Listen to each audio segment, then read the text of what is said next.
पाठशाला में आप सभी का स्वागत है। और आज हम लोग फिजिक्स के चैप्टर फर्स्ट का पार्ट 2 देखेंगे। पार्ट 1 में हम लोगों ने आवेश का संरक्षण, क्वांटीकरण का सिद्धांत पढ़ा था। अगर आप लोगों ने वो वीडियो नहीं देखा है तो आप आई बटन पे क्लिक करके उस वीडियो को देख लें। और आज हम लोग पढ़ेंगे वैद्युत क्षेत्र के बारे में पढ़ेंगे, वैद्युत बल रेखाएं देखेंगे क्या होते हैं। उसके बाद हम लोग कूलाम का नियम पढ़ेंगे। तो चलिए हम लोग एक एक टॉपिक शुरू करते हैं कि क्या क्या चीजें। तो सबसे पहले हम लोग बात करेंगे वैद्युत क्षेत्र के ऊपर। वैद्युत क्षेत्र के ऊपर आखिर ये इलेक्ट्रिक फील्ड क्या है? Electric field. तो वैद्युत क्षेत्र के बारे में हम लोग बात करेंगे। तो याद कीजिए, लास्ट क्लास में हम लोगों ने पढ़ा था कि अगर किसी भी आवेश के पास इलेक्ट्रॉन की एक्सेस हो जाती है तो वो नेगेटिव चार्ज वाला होता है, और इलेक्ट्रॉन की डिफिशियंसी होती है, कमी होती है, तो वो पॉजिटिव चार्ज वाला होता है। यानी कि ज्यादा हो जाते हैं इलेक्ट्रॉन तो नेगेटिव चार्ज, कम इलेक्ट्रॉन होते हैं तो पॉजिटिव चार्ज। ये चीजें हमने लास्ट वाले लेक्चर में पढ़ी थी और आज हमें वैद्युत क्षेत्र में उन्हीं चीजों की जरूरत पड़ेगी। तो कुछ चीजें हैं, सबसे पहले हम लोग उन चीजों को समझ लेते हैं। तो फर्स्ट ऑफ ऑल हम एक कॉम्बिनेशन ले रहे हैं। अगर दो चार्ज हमारे पास प्लस क्यू और प्लस क्यू के हैं या माइनस क्यू के हैं, तो अगर चार्ज सेम है, plus Q minus Q, charge अगर सेम है तो क्या होगा? रिपल्सन होगा, प्रतिकर्षण हो जाएगा अगर दोनों चार्ज क्या है? सेम है तो।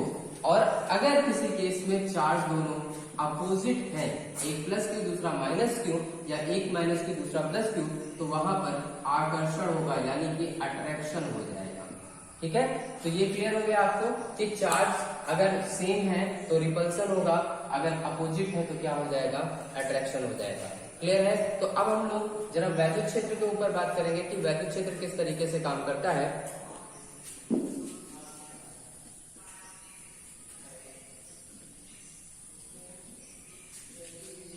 तो देखिए, सपोज हमारे पास यहाँ पर एक प्लस क्यू का चार्ज है, ठीक है। अब इस प्लस क्यू के चार्ज के पास अगर कोई दूसरा चार्ज लेकर आया जाए, एदर प्लस क्यू और माइनस क्यू, चाहे प्लस क्यू का एक दूसरा चार्ज या माइनस क्यू का दूसरा चार्ज लेकर आया जाएगा, तो अगर सेम है तो वो प्रतिकर्षण का अनुभव करेगा, अगर अपोजिट है तो किसका अनुभव करेगा? आकर्षण का अनुभव करेगा। इसका मतलब है कि इस आवेश के चारों ओर का वह क्षेत्र, यानी किसी भी आवेश के चारों ओर का वह क्षेत्र जिसमें कोई अन्य आवेश लाए जाने पर वह प्रतिकर्षण अथवा आकर्षण बल का अनुभव करता है, तो आवेश के चारों ओर का क्षेत्र वैद्युत क्षेत्र कहलाता है। क्लियर है? किसी भी आवेश के चारों ओर का वह क्षेत्र जहां कोई अन्य आवेश लाए जाने पर वह आकर्षण अथवा प्रतिकर्षण बल का अनुभव करता है, उसे वैद्युत क्षेत्र कहते हैं। क्लियर है? तो वैद्युत क्षेत्र हम लोगों ने देख लिया अभी क्या होता है।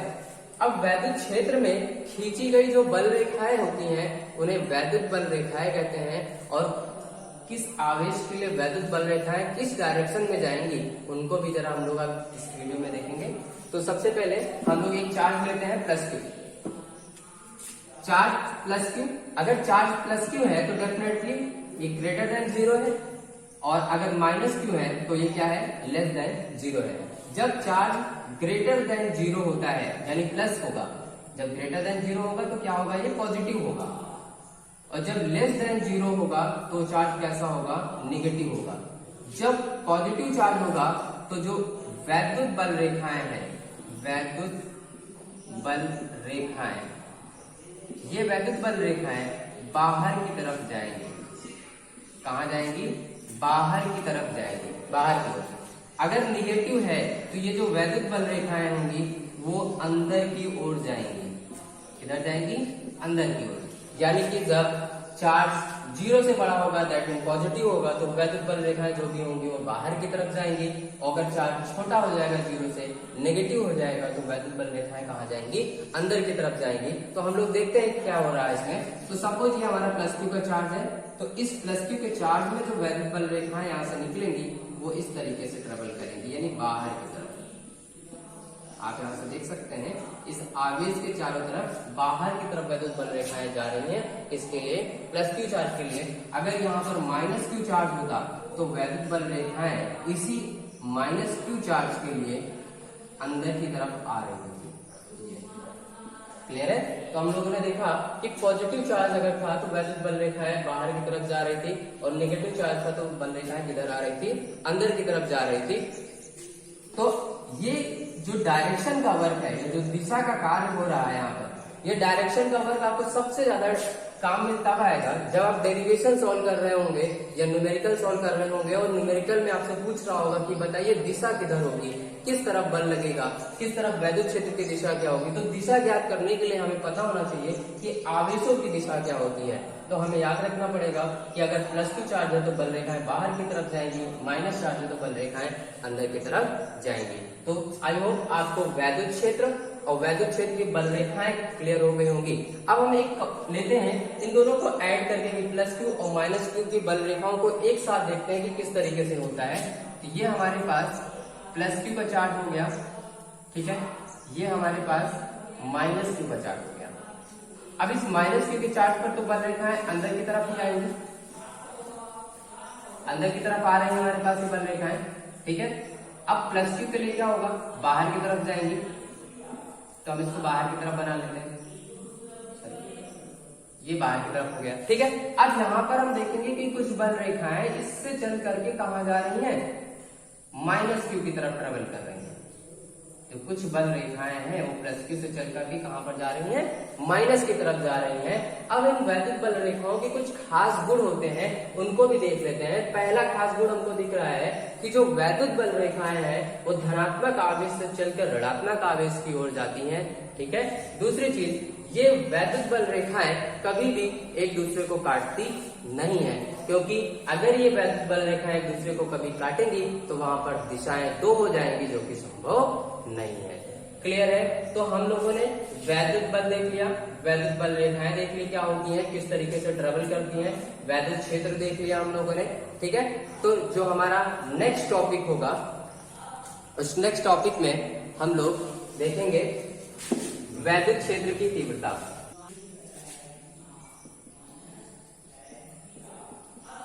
वैद्युत क्षेत्र की तीव्रता, इंटेंसिटी ऑफ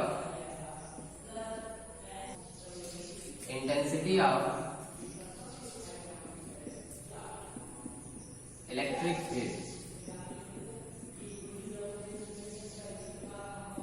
तो वैद्युत क्षेत्र की तीव्रता क्या है? वैद्युत क्षेत्र हम लोगों ने पढ़ लिया। वैद्युत क्षेत्र में हमने देखा कि अगर कोई आवेश है धनात्मक या ऋणात्मक, उसके पास कोई दूसरा आवेश उसके संपर्क में लाया जा रहा है तो क्या हो रहा है, या तो वो आकर्षित हो रहा है या तो वो प्रतिकर्षित हो रहा है। इसका मतलब है किसी भी आवेश के चारों ओर क्या होता है, एक क्षेत्र होता है जहां पर कोई भी आवेश लाए जाने पर वो आकर्षण अथवा प्रतिकर्षण बल का अनुभव कर रहा होता है। तो अब हम लोग वैद्युत क्षेत्र पढ़ चुके हैं, उसके बाद हम लोग पढ़ रहे हैं वैद्युत क्षेत्र की तीव्रता।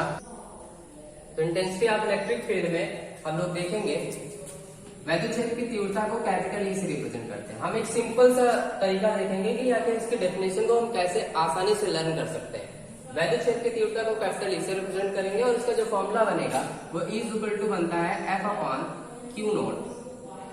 हम पहले सारे टर्म समझ लेते हैं, उसके बाद बात करते हैं।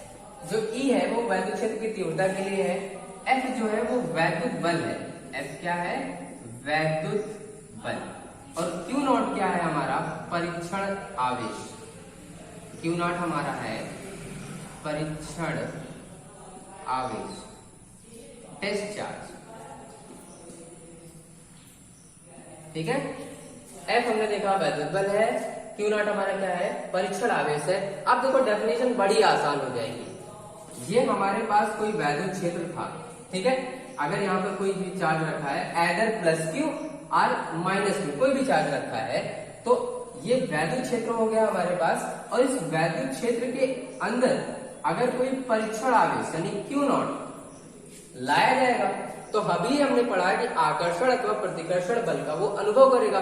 उसी बल को भी हम लोग यहाँ पर क्या कहेंगे, वैद्युत बल कहेंगे। उस बल को हम लोग क्या कहेंगे, वैद्युत बल कहेंगे। तो हमने देखा कि अगर किसी भी आवेश को यानी परीक्षण आवेश को वैद्युत क्षेत्र के अंदर लाया जाता है तो वह आवेश वैद्युत बल का अनुभव करता है। तो उस आवेश पर लगने वाले वैद्युत बल तथा परीक्षण आवेश Q0 के मान की निष्पत्ति या अनुपात को उस बिंदु पर वैद्युत क्षेत्र की तीव्रता कहते हैं। समझ में आई बात? एक बार फिर से इसको देखते हैं। बहुत आसान तरीका है, अगर आपको फॉर्मूले से हम लोग डेफिनेशन बनाने की कोशिश करेंगे तो हमने देखा कि किसी भी वैद्युत क्षेत्र के अंदर कोई भी परीक्षण आवेश लाए जाने पर वह आकर्षण अथवा प्रतिकर्षण बल का अनुभव करता है, तो उस आवेश पर लगने वाले वैद्युत बल तथा उसी परीक्षण आवेश के मान की निष्पत्ति को या अनुपात को उस बिंदु पर वैद्युत क्षेत्र की तीव्रता कहते हैं। आई होप आपको डेफिनेशन क्लियर हो गई होगी। तो वैद्युत क्षेत्र की तीव्रता हम लोगों ने देख ली, ठीक है। अब इसका वेक्टर फॉर्म अगर हम देखना चाहेंगे तो इसका वेक्टर फॉर्म बनेगा, वेक्टर रूप क्या बनेगा, E सदिश है तो E vector is equal to vector F upon कितना हो जाएगा हमारे पास Q डॉट। क्लियर है? तो vector E is equal to vector F upon कितना हो गया हमारा Q नॉट हो गया। अब कोई भी अगर आप परिभाषा पढ़ रहे होते हैं तो उस परिभाषा के दौरान आपको उसके लिए मात्रक पता होना चाहिए, उसकी विमा पता होना चाहिए। तो अभी हम लोग वैद्युत क्षेत्र की तीव्रता का मात्रक निकालते हैं और उसके बाद विमा निकालते हैं, ठीक है।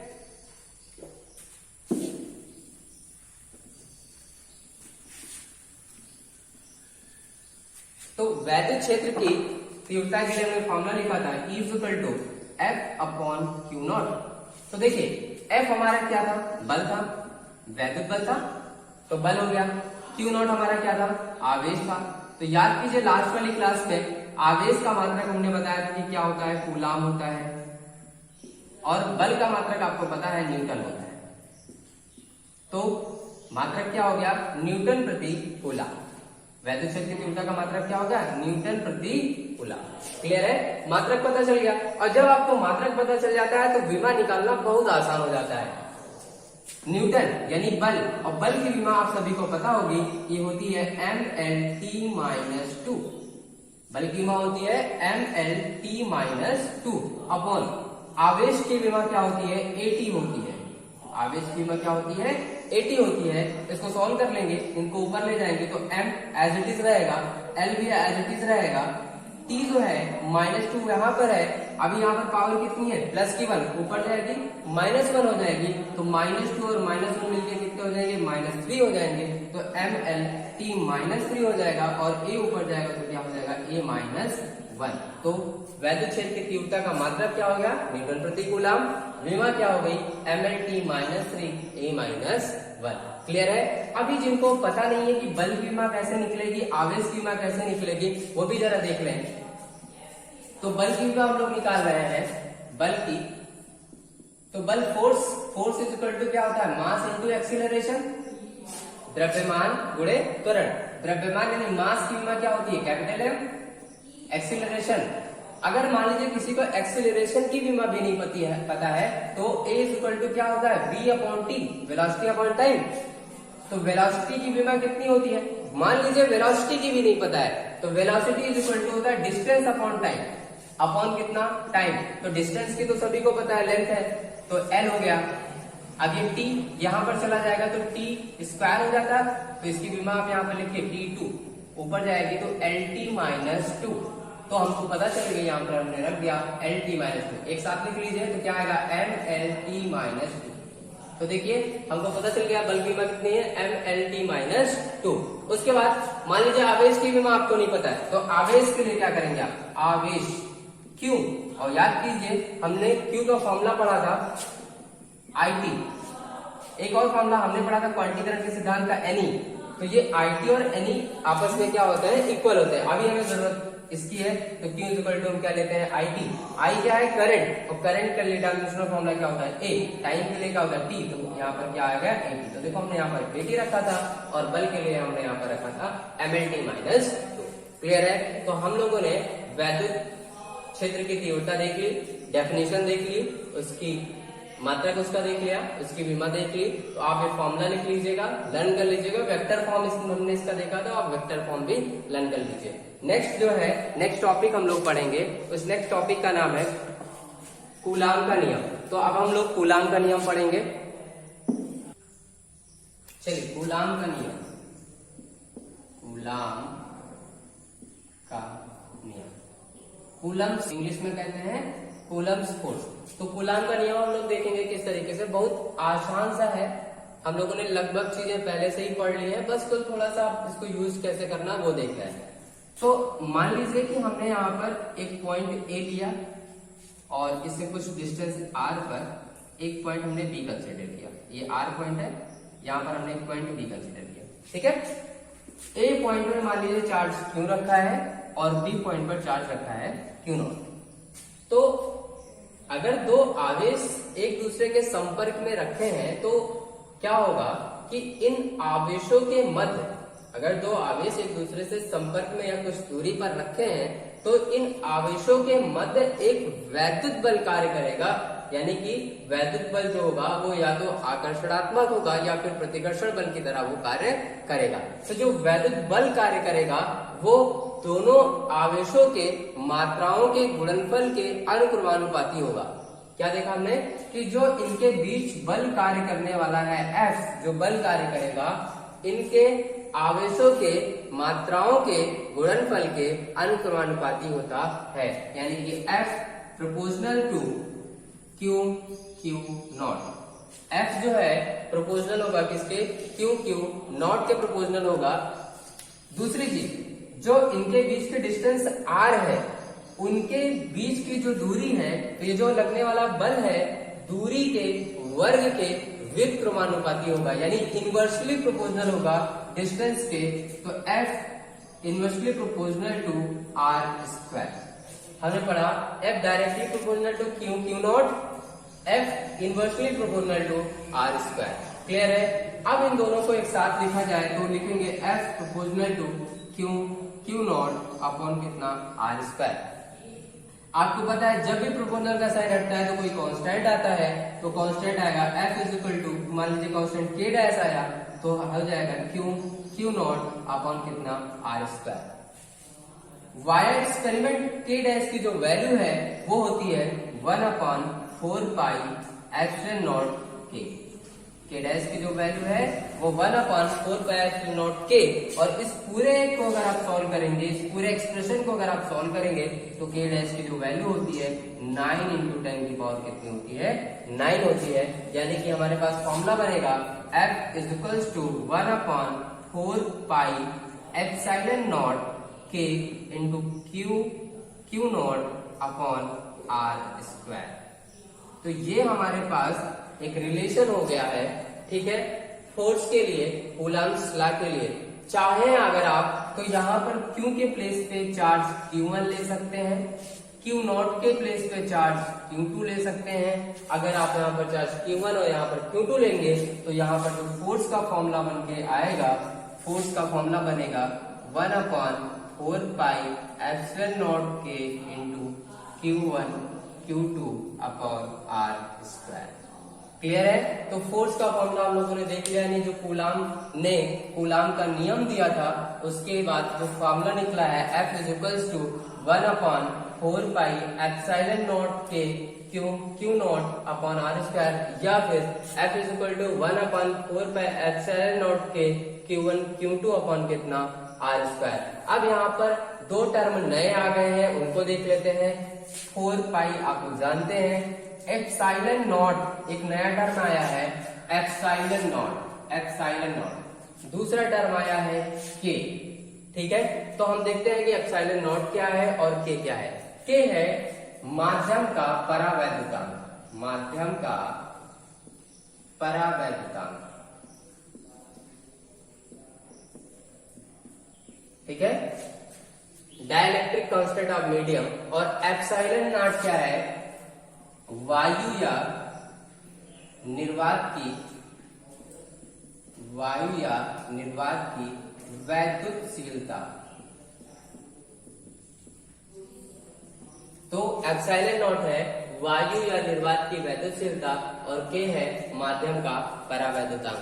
अगर माध्यम हमारा वायु है तो K की वैल्यू कितनी हो जाएगी, 1 हो जाएगी। तो फॉर्मूला F का बनेगा 1/4 pi epsilon naught Q naught upon r square, या फिर F is equal to 1/4 epsilon naught Q1 Q2 upon R square.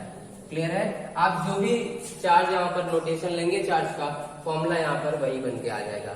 Clear है? तो हम लोगों ने कूलाम का नियम देख लिया कि कूलाम के नियम में जो अगर दो आवेश एक दूसरे से कुछ दूरी पर रखे हैं तो उनके बीच लगने वाला जो बल होगा यानी वैद्युत बल होगा वो आवेशों की मात्राओं के गुणनफल के अनुपाती और उनके बीच की दूरी के वर्ग के व्युत्क्रमानुपाती होता है। जब हमने इनको मिक्स किया तो हमारे पास फॉर्मूला बन के आया F is equal to K dash Q naught upon R square. तो कांस्टेंट K डैश को यहाँ से हमने हटाया तो y एक्सपेरिमेंट हमें K डैश की वैल्यू 9 मिलती है या उसी को 1/4 एप्सिलॉन नॉट K लिखा जाता है। हमने पुट किया तो हमारे पास फॉर्मूला बन के आया F is equal to 1/4 epsilon naught K। दो नए टर्म आए थे एप्सिलॉन नॉट और K, उनको भी हम लोगों ने देख लिया। अब हम यहाँ पर इस टर्म को के ऊपर फोकस करेंगे, एप्सिलॉन नॉट के ऊपर फोकस करेंगे, यानी वायु निर्वात की वैद्युतशीलता जो है इसका मान क्या है, इसका मात्रा कैसे निकलेगा और इसकी विमा कैसे निकलेगी। तीन चीजें देखेंगे, एप्सिलॉन नॉट की value, unit and dimensional formula कैसे इसका हम लोग कैलकुलेट करेंगे। तो चलिए देख लेते हैं।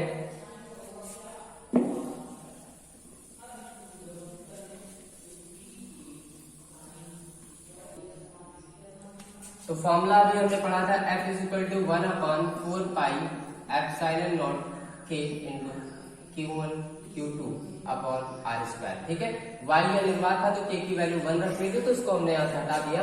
तो फॉर्मूला बचा 1/4 epsilon naught Q1 Q2 upon कितना R स्क्वायर। हमें चाहिए एप्सिलॉन नॉट का मान, इसकी चाहिए मात्रा किसका चाहिए और फिर हमें इसकी विमा चाहिए। तो हमें मान चाहिए इसका, मात्रक चाहिए और विमा चाहिए किसकी, एप्सिलॉन नॉट की। तो चलिए हम लोग देखते हैं कैसे निकलेगा। यहाँ पर एप्सिलॉन नॉट है, इसको आप ट्रांसफर कर लीजिए तो epsilon naught is equal to निकल के आएगा 1/4 F into Q1 Q2 divided by कितना R स्क्वायर। तो देखिए 1/4 ये तो कांस्टेंट टर्म हो गया, इसका ना तो कोई मात्रक है और ना ही क्या होगी, विमा होगी। क्यों? चार्ज हमारा है, इसका मात्रक हमने पढ़ा था कूलाम होता है, तो पहले वाले का क्या हो गया, कूलाम हो गया और दूसरे वाले का भी क्या होगा, कूलाम हो जाएगा। तो कूलाम इंटू कूलाम क्या हो जाएगा, कूलाम स्क्वायर हो जाएगा अपॉन फोर्स का मात्रक भी अभी हमने पढ़ा था, वो क्या होता है, न्यूटन होता है और दूरी का मात्रक आपको पता है मीटर होता है, तो न्यूटन मीटर हो जाएगा। दो बार है तो क्या हो जाएगा, स्क्वायर हो जाएगा।